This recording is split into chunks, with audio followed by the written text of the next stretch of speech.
Hello, everyone. Thank you for being here, and also thank you for joining LATAM Talks staff for organizing this meeting so we can have spaces to talk about our work and our worries and whatever is going through our minds in these processes. Also, thank you to my peers for sharing your work with us. It's amazing, and it's an honor to be here presenting with you too. Quick presentation introduction of myself. My name is Nora. I'm a human rights advocate and I'm finishing my master's degree in social policy and social research in UCL. And I'll be talking to you about my dissertation project today, but mostly about resilience. Let me share my screen. I hope everything goes okay. Sometimes I'm a non-technological grandma on this. Okay, so let's go for it. So as I was saying, we are connected today by a word that not surprisingly was the most used to define Latin America amongst Latin American tuners. This word is resilience. By this point, I think we all know that resilience is much more than a word. It is a concept, an idea, and some would even argue an ideal. Romanticized, fetishized, and took advantage on. If we get serious, resilience is a controversial, debatable, unconstruction concept. One that has been used and overused in the past years and dear, oh dear, in the past few months. So today I want to take a moment to have a tough conversation around resilience.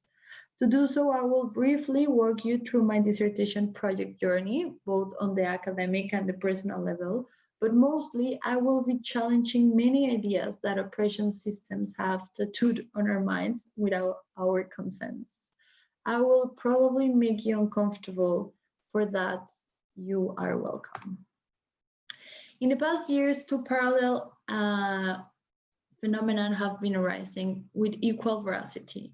On one hand, we have an overwhelming increase of human rights violations perpetrated by public security forces and its reports, thanks to social media, that I deliberately represented here in this slide with amazing woman fighting for justice.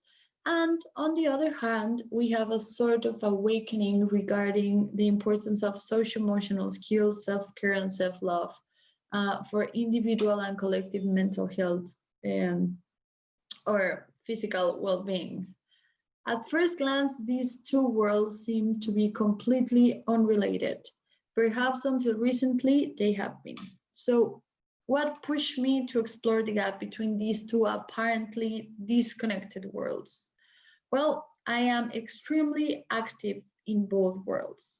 I have been very involved in self-love inner work for the past 3 years as it helped me heal from the burnout triggered by 10 years of working as a human rights activist and advocate.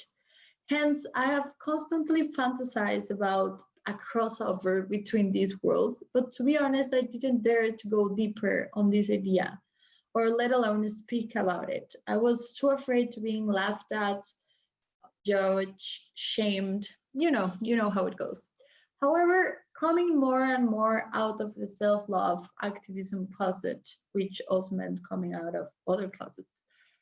When I came to London, I challenged myself to start being unapologetically me, which meant daring to speak up about these topics, not only in my personal life, but also in the academic one.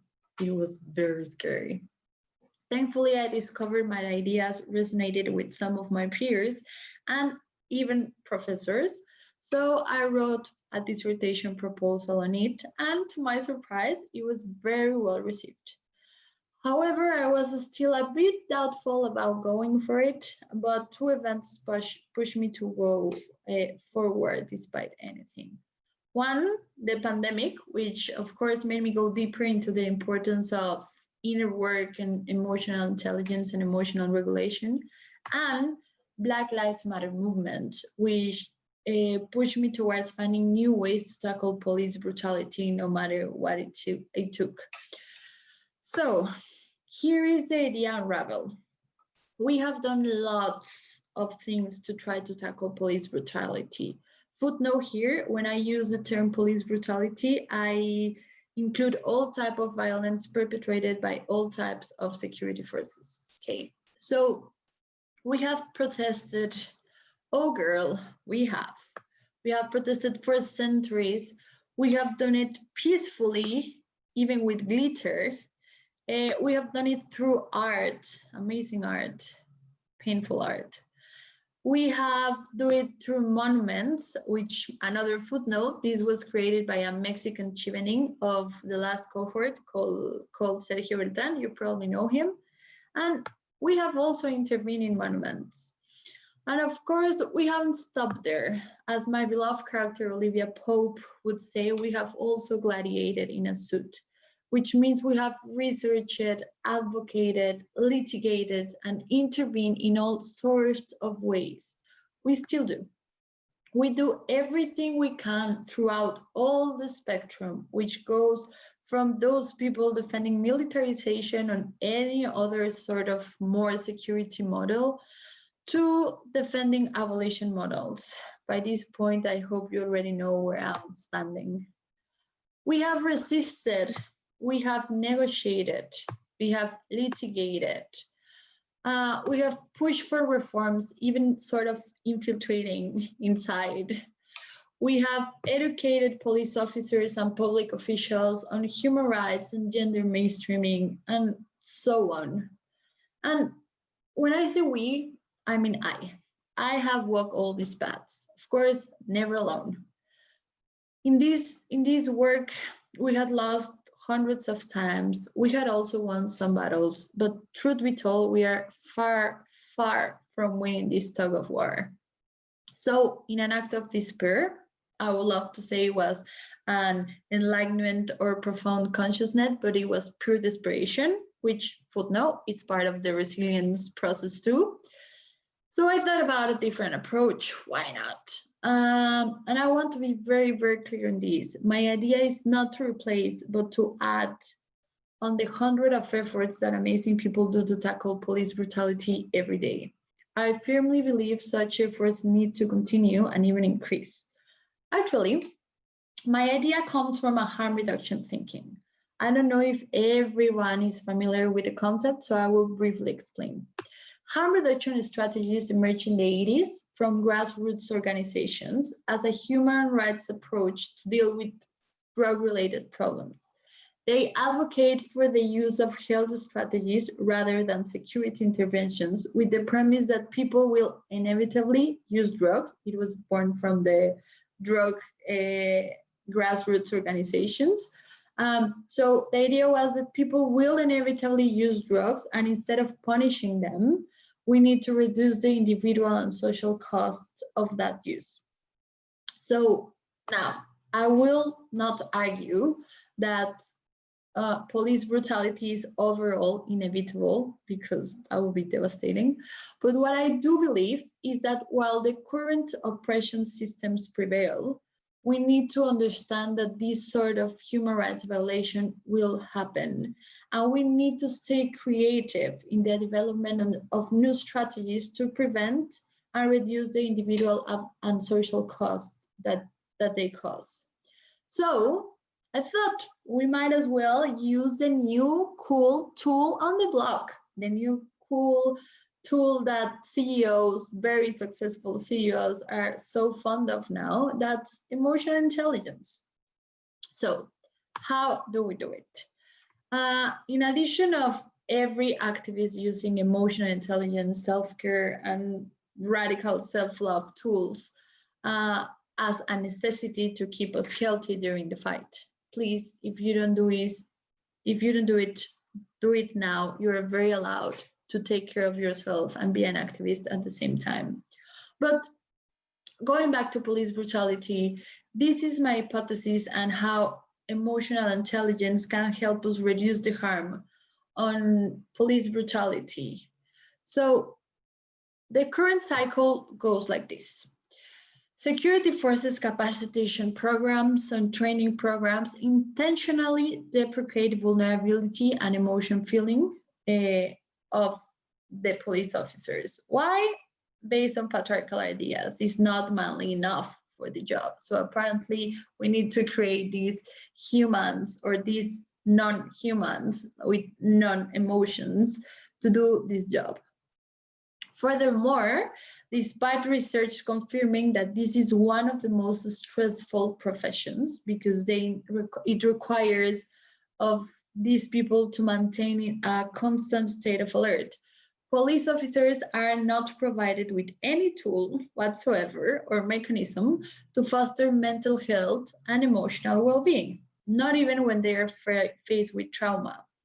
Again, not enough resources or patriarchal thoughts of therapy as a weakness, so we won't use it.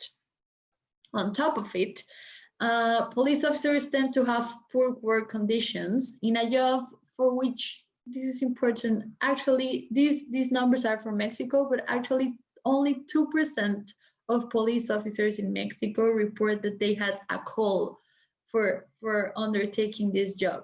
So it means the other 98% are doing it out of pure necessity. Also, they deal with either a highly classist society that think less of this profession, but at the same time expects them to save them from basically any problem that's caused by the government, and of course to protect their privileges, and with a rightfully angry society that sees them as the problem, basically, because of course we have created emotional human landmines and sent them to control riots against them and their employers.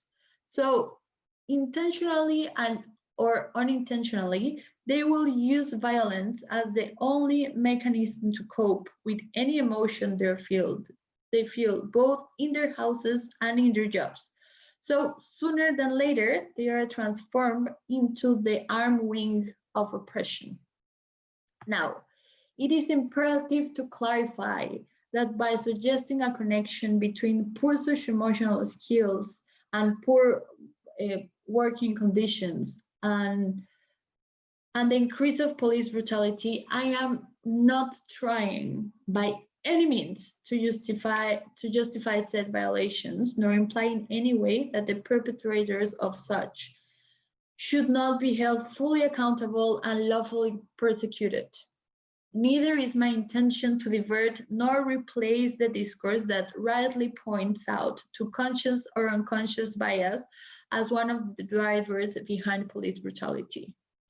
Rather, my intention is to add another layer to an already complex debate and discussion. My idea is to open this debate around the possibility of using socio-emotional skills training as an attempt to break this violent cycle that enhances police brutality.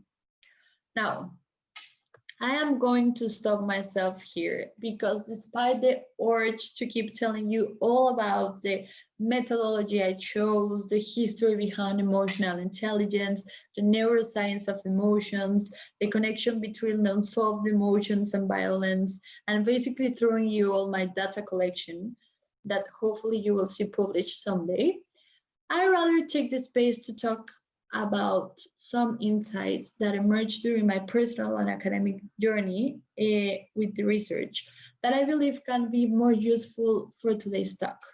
So let's come back to resilience and digest some tough cookies around it. So first, we cannot talk about resilience without acknowledging past traumas caused by oppression. But here is the tricky part. We need to acknowledge both the oppression we and our ancestors suffered and the one that we and our ancestors perpetrated. There is no individual nor collective healing without accountability. This is hard. Accountability is basic, people.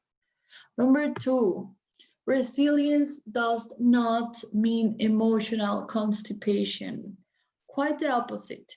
Studies show that mental and emotional resilient people sit with the discomfort of sensations and feelings. They feel the feels in order to get past them.